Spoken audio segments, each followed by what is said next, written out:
dibawa ke sini. Nah, dia cerita di sini ada masjid udah kosong nih katanya, sudah saya serahin ke Salman tapi kosong. Kalau Farid tinggal di sini boleh dah katanya. Udah akhirnya itulah awal mula. Memang lihat masjid kosong langsung, Bunda sini aja yuk. Aduh.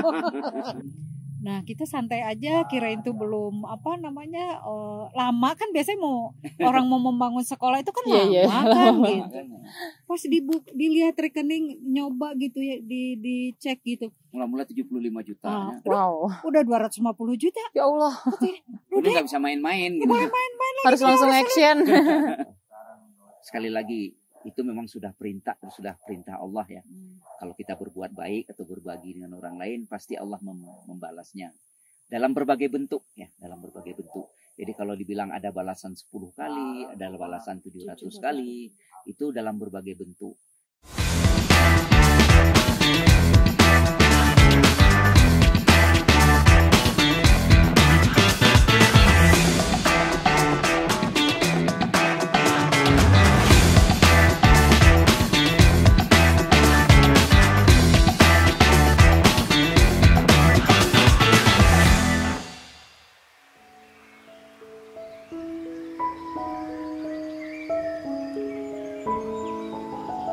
Assalamualaikum warahmatullahi wabarakatuh, sahabat penerma. Hari ini kita mau ngobrol asik nih sama dua tokoh inspiratif, terutama di lingkungan Salman. Apalagi di Wakaf Salman ini udah gak asing banget. Apalagi buat teman-teman yang udah lama banget ngikutin konten Wakaf Salman, pasti udah gak asing sama yang namanya Taman Pendidikan Hairina. Taman Pendidikan Hairina ini mungkin sekilas bisa teman-teman cari sendiri ya di Instagram atau misalkan di kanal-kanal YouTube Wakaf Salman. Ada banyak banget konten, tapi pada intinya adalah ini adalah taman pendidikan berbasis pemberdayaan masyarakat, masjid, melalui berbagai cara. Ada pendidikan, ada pertanian, dan lain-lain. Dan yang paling penting adalah pendidikan Hairina ini nggak akan berjalan tanpa dua orang ini. Siapa dua orang ini? Di sebelah saya udah ada Ayah Farid sama Bunda Dewi. Sehat Ayah, Bunda? Jadi Ayah Farid sama Bunda Dewi ini dua-duanya alumni ITB? Yang alumni ITB saya, Bunda alumni Salman. Tapi berarti dua-duanya nggak lepas dari Salman ITB sebenarnya. Ini anak asrama Salman dulu. Oh, ya, saya Karisma. Iya. Angkatan Ayah Farid angkatan 80. Aktif di Salman berarti Ayah Bunda waktu tahun berapa itu? Pertama ketemunya. 80 sudah aktif di program P3R namanya. Oh, yang sekarang P3R ini. Iya, P3R. Bunda 83 ya. Cuma beda dikit ya. Tapi beda usia? Beda 2 tahun. Oh, beda. Nah, ini sebenarnya kan Hairina ini awalnya sebenarnya dulu udah ada ya sebenarnya sejarahnya. Sudah ada. Tapi sempat terbengkalai atau gimana? Sempat vakum sebenarnya. Jadi kalau diceritakan awalnya ini memang sebuah yayasan pribadi ya, milik Pak Yon Bahar gitu. Alumni 80 juga. Kemudian beberapa tahun kemudian dia menyerahkan atau mewakafkan ini kepada Salman. Oh iya. Dan akhirnya sampai ketika tiba-tiba Ayah Bunda nyemplok aja di sini gitu. Dia gimana? Ini cerita agak panjang ya. Di 2015 itu kan rata-rata angkatan 80 mau pensiun ya. Nah, jadi kami duduk-duduklah di Bandung itu usaha apa yang bisa dilakukan. Akhirnya pilihannya adalah pertanian. Jadi kita juga sudah dapat lahan dari pertanian gitu. PT Perkebunan dan Pertanian untuk nanam macam-macam lah yang bisa kita lakukan. Nah, Pak Yoni sahabat baik saya, ya. Dia bilang, Pak Farid, jangan berkebun dulu, ayo berlatih di tanah saya katanya. Ada 2 tempat, satu di Lembang, satu di sini di Bongkor. Ketika ke Lembang, saya lihat tanahnya jauh dari masjid dan jauh dari penduduk. Aduh, ini kebiasaan kita kan dari masjid ke masjid gitu ya. Nggak jadi di sana, akhirnya dibawa ke sini. Nah, dia cerita di sini ada masjid udah kosong nih katanya, sudah saya serahin ke Salman tapi kosong. Kalau Farid tinggal di sini boleh dah katanya. Udah akhirnya Itulah Dia- awal mula. Memang lihat masjid kosong langsung Bunda sini aja yuk. Aduh. 2015. Itu di 2015 ngelihat. Oh iya. 2015 2016 melihat. Hmm. Kebetulan di 2016 juga naik sepeda kita dari Wow. Dagu Pakar ke sini naik sepeda. Sepeda. Naik sepeda. Nah, disitulah ngelihat itu sudah pertengahan 2016 itu. Sampai akhirnya Bunda 6 bulan kemudian ikut ke sini. Bulan Ramadannya ya, Bunda bulan Ramadan ya, Masya sekitar Allah. 4-5 bulan lah. Sebelum Ramadan. Ya. Sebelum Ramadan sudah saya bawa ke sini untuk ngelihat-lihat. Oke. Itu kan di usia awal Ayah Farid pensiun berarti. Iya. Betul. Nah, sebelumnya tinggal di Tangerang. Tangerang. Di Tangerang sebenarnya katanya kan Bunda juga punya madrasah ya, Nah, Bunda itu ya. kata Bunda. Alhamdulillah di Tangerang juga sejak tahun 90 kami ke sana itu 91 belum ada masjid, jadi masih yang tanah begitu aja kosong, jadi fasis-fasisnya diminta untuk dibuatkan masjid karena kami ini minoritas ya gitu. Jadi alhamdulillah juga walaupun masjidnya masih kosong, kita langsung ini anak-anak harus ngaji gitu kan. Ngajak Kebetulan berjamaahnya. masjid-masjid juga jauh gitu. Nah di situ juga alhamdulillah sampai kami meninggalkan Tangerang itu murid sudah ada 200, Wow. guru juga ada 17. Hanya saja mungkin karena perkotaan, jadi pas beliau ngajak ke sini, saya juga agak-agak mikir sangat mendalam gitu ya, karena saya biasa di kota gitu ya dengan kemudahan berbagai hal gitu. Di sini kok tetangga juga pohon bambu gitu. Jam jomplang ya. Oh iya, aduh jauh banget. Setelah kesini, wah masjid juga kosong gitu. Sudah bismillah, pertamanya kumpulin dulu ibu-ibu ikut-ikut Seperti ini ya ibu-ibu. majelis taklim gitu. Nah pas yang Ramadan langsung kasih tugas. Masa baru juga datang udah kasih tugas. Iya, udah Ramadan langsung. Ibu-ibu nanti kalau bulan Ramadan tolong siapkan tajil ini. Naon tajil teh? Padahal itu kebiasaan di Salman tahun 80 ya. Tajil udah nggak asing buat Salman. Berarti kan pas awal masuk ke sini itu kan belum serapih ini ya. Belum jauh. masih hutan gitu ya. Masih hutan, terus juga masyarakatnya masih belum terlalu kenal agama juga. Itu gimana cara ayah bunda awalnya buat ngerangkul nih masyarakat di sini gitu? Triknya tuh apa? Bunda dulu lah. Untuk awal yang kami rangkul adalah anak-anak dan ya. ibu. Karena anak-anak begitu main nggak karu-karuan, pada kotor, terus juga kita servis dulu mereka dengan apa? Dengan memberikan makanan yang terbaik. Ayo Perutnya dulu. Ayo kita bikin nasi goreng, ayo kita bikin spaghetti. Wah yang bagus-bagus. Nanti sebenarnya teh spaghetti teh. Oke. Nah, alhamdulillah setelah mereka dekat dengan kami, baru yuk besok itu ya ngaji, mandi dulu apa gitu. Nah alhamdulillah.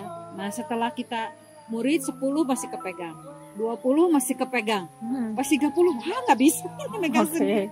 Di rumah itu penuh anak-anak gitu.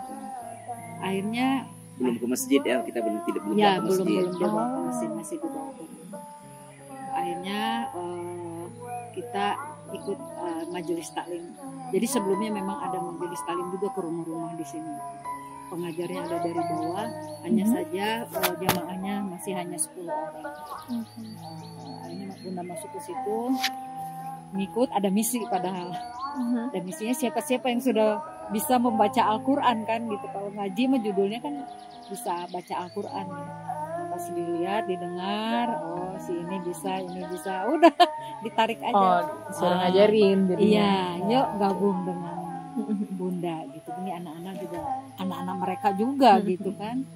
Yuk kita ngaji bareng-bareng gitu, terus anak-anak.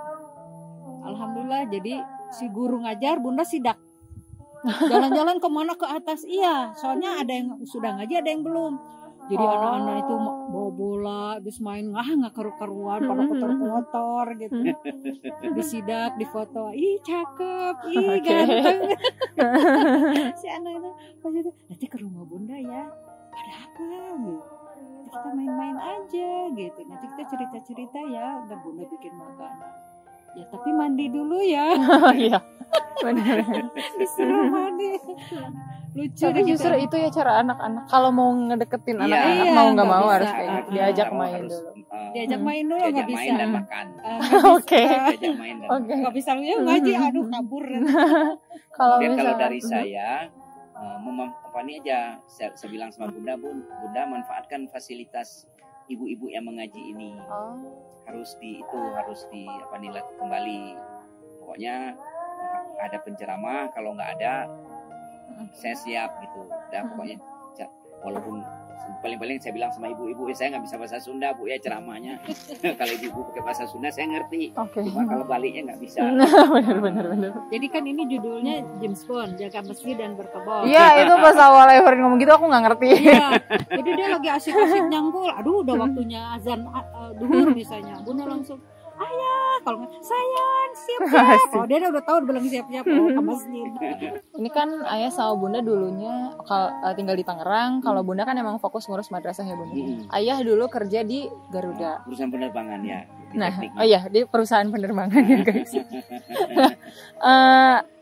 Kenapa bisa akhirnya ayah sama Bunda sebagai pasangan berani memutuskan udah deh mau ngabdi aja ke masyarakat jauh-jauh dari Tangerang ke Bandungnya juga pelosok lagi gitu sampai akhirnya sepakat gitu sebagai pasangan mau mengabdi ke masyarakat. Itu gimana? Mungkin kami berdua terbiasa seperti itu ya. Oh. Istilahnya di Tangerang juga seperti itu. Jadi ketika memulai sesuatu, kita yang harus berkorban dulu Bunda. Jadi, Harus sefrekuensi. jadi misalnya di Tangerang dulu di kompleks saya itu ada 7 teman yang di perusahaan yang sama gitu, dan rata-rata sarjana. Istrinya kebetulan tidak bekerja. Udah Bunda itu kan teman saya, istrinya pasti harus menjadi teman kamu. Ajak mereka, ayo anak-anaknya mulai ngaji gitu. Mungkin dari situ. Habis itu kadang-kadang dia nanya, itu kita gaji dari mana tuh nanti? Digaji sama suaminya, saya bilang. Jadi memang ngabdi aja. Ya, jadi hal seperti itu sudah terbiasa lah gitu. Memulai dari nol gitu ya. Pendapat anak-anak ketika ya Bunda memutuskan pindah ke Bandung dan diam di sini. Pendapat mereka sederhana aja. Selama ayah Bunda itu merasa tenang, Merasa bahagia Merasa dengan bahagia. kegiatan. Silakan. Dukung ya mereka. Dukung. Malah anak yang besar yang awalnya membantu ya, apa namanya, untuk kegiatan di sini. Jadi harus ini. Oh, keren. Terus kalau misalnya dari awal nih ayah sama Bunda punya kegiatan di Tangerang, udah punya madrasah, di sini ngabdi lagi. Sebenarnya kalau misalnya dari ayah Bunda sendiri tujuan hidupnya itu apa sih? Sederhana ya. Kita Sederhana tapi ini aktivitasnya tidak sederhana. Mungkin di dalam ayat Al-Quran itu kan ada, kalau jadi orang beriman, bertakwa, berbuat baiklah kepada sesama gitu ya. Kemudian setiap kita berbuat baik itu kembalinya kepada kita. Jadi kami hanya berprinsip itu aja. Ayo, saya bilang sama Bunda, dari dulu kita sudah hal-hal seperti ini. Dimanapun kita berada, kita bisa berbuat baik kok. Nah, kalau makna berbagi menurut ayah sama Bunda sendiri itu seperti apa? Bunda dulu. Baik. Kalau makna berbagi, pertama untuk silaturahim ya. Bagi kami justru dengan kegiatan-kegiatan seperti itu memang harus membina silaturahim. Yang kedua, sekali lagi itu memang sudah perintah Allah ya. Kalau kita berbuat baik atau berbagi dengan orang lain, pasti Allah membalasnya dalam berbagai bentuk ya, dalam berbagai bentuk. Jadi kalau dibilang ada balasan 10 kali, ada balasan 700 kali, itu dalam berbagai bentuk. Ya alhamdulillah itu yang kami rasakan. Ada keberkahan itu. Pertama, anak-anak sehat gitu ya. Yang kita rasakan. Yang kami rasakan. Mudah sekolah pada mudah. Kemudian dukungan dari teman-teman. Jadi tidak hanya dukungan masyarakat, dukungan dari teman-teman. Dari alumni pas mereka melihat sangat besar. Oh, Farid ngerjain ini ya di sini. Ya udah kami bantulah. kami kira bantunya bantu bagaimana gitu kan, istilahnya bantu biasa-biasa aja. Nah, pada suatu hari kita dipanggil gitu di tahun 2019 bulan ya. Di 2019 di bulan Januari atau Februari kita dipanggil sama teman-teman. Udah saya bilang kalau dengan alumni Bunda aja lah, saya bilang. Biasa alumni ITB-nya kalau ya akhirnya mereka bilang kami melihat Anda berdua katanya aktivitasnya bagus dan itu sesuai dengan keinginan kami semua. Kami ingin bangun untuk Anda apa yang Anda butuhin. Wah. Tuh, Support tanah penuh Salman ya. ya. Kita tidak pernah bicara dengan Salman. Iya. Kita nggak berpikir wah ini Salman ini. Enggak yang seperti Nggak itu. pernah, Belum. Kita nggak berpikir.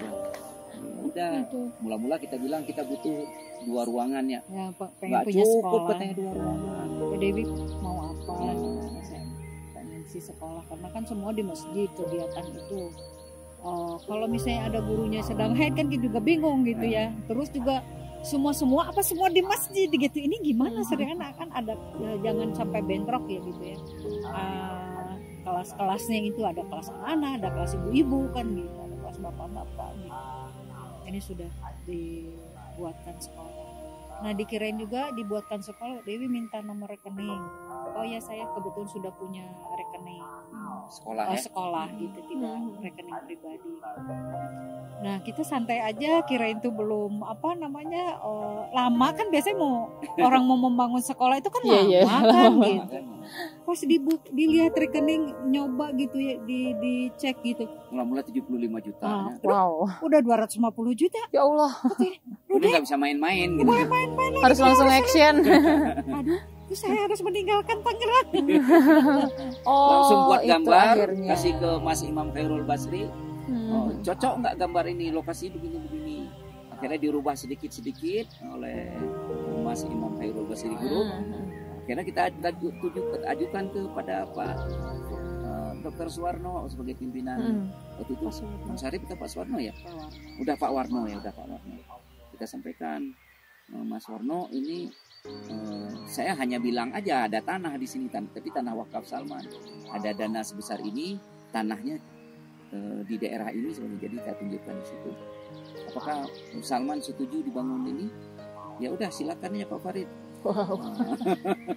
Jadi dengan niat berbagi, kalau ikhlas mah nanti Iya, betul. banyak Saja. banget Betul. yang bantuin. Walaupun sering saya bilang kan Bunda, mungkin bukan kembali ke kita, tapi ke kebahagiaan. Kebahagiaan. Istilahnya ketika kita pindah ke sana kan semua investasi Tangerang kan kita lepas. Wow. Kita lepas hanya untuk pindah ke sini. Jadi konsepnya kalau mau cari kebahagiaan, Iya. itu ngeluarin kebahagiaan ke Ngeluarin, orang iya, lain dulu. Untuk orang lain bahagia. Justru datangnya tuh berkali-kali Iya, lipat. berkali-kali betul. Nggak kehitung gitu. Oke, itu guys kesimpulannya. Kalau mau dapat kebahagiaan harus berbagi kebahagiaan dulu. Selain ini ya, selain kita memang harus mendekatkan diri kepada Allah ya. Tapi di dalam ayat Al-Quran begitu bentuknya. Oke. Bahagiakan dulu orang lain. Alhamdulillah, masya Allah. Ini sore-sore memang dapat obrolan inspiratif dari Ayah Farid sama Bunda Dewi, masya Allah. Dari sini kita belajar bahwa apapun kehidupan kita di masa lalu dikatakan sudah mapan, sebenarnya sudah gitu. Tinggal menikmati masa tua aja. Tapi kita itu ingin dikenal sebagai apa, ingin meninggalkan bekas apa di hidup ini, dan yang paling penting adalah bagaimana bekas yang kita tinggalkan itu berguna untuk orang lain, bisa insya Allah menjadi amal jariah ya. Amin. Amin ya rabbal alamin. Semangat terus Ayah Bunda. Insya Allah, doakan aja. Dan semoga kita juga tetap bisa silaturahim ke depannya, juga bisa membantu untuk menumbuhkan kembali Hairina ini bakal jadi seperti apa sih gini. Karena ini juga kita pengennya nggak stuck di sini aja. Pastinya harus berkembang terus supaya mungkin tambahan juga sedikit dari Bunda gitu. Ini guru-guru itu juga alhamdulillah sudah ada sekitar 12 orang. Oh wow. Dari 100 murid, guru ada 100 madrasah, 30 PAUD, berarti ada 130, guru ada 12. Ini juga yang madrasah ini lulusannya itu SD, SMP. Jadi itu untuk tahun ini alhamdulillah itu juga kebahagiaan untuk kami gitu. mereka bisa ikut paket B, paket C. Oh iya, karena nanti ada syarat juga Iya. ya dari distrik. Tetap harus perlu ijazah gitu, selembar kertas. Dan untuk yang PAUD ini juga paling tinggi itu lulusan D3, SMU.